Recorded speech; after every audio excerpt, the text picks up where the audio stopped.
Sebuah rekaman baru yang diunggah ke Telegram Senin 11 Agustus 2025 memperlihatkan taktik tak biasa yang digunakan oleh pilot drone tempur Rusia dalam menjalankan misi serangan terhadap kendaraan militer Ukraina.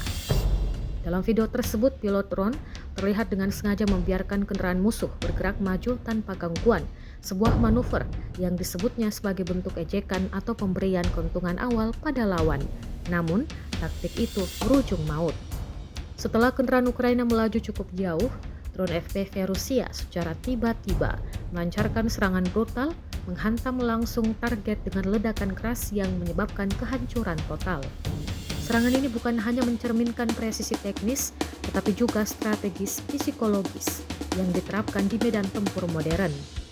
Rekaman tersebut telah menarik perhatian luas di media sosial dan memperlihatkan bagaimana kreativitas taktis dalam pengoperasian drone semakin memainkan peran sentral dalam konflik bersenjata ini.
Download Tribun X sekarang, menghadirkan lokal menjadi Indonesia.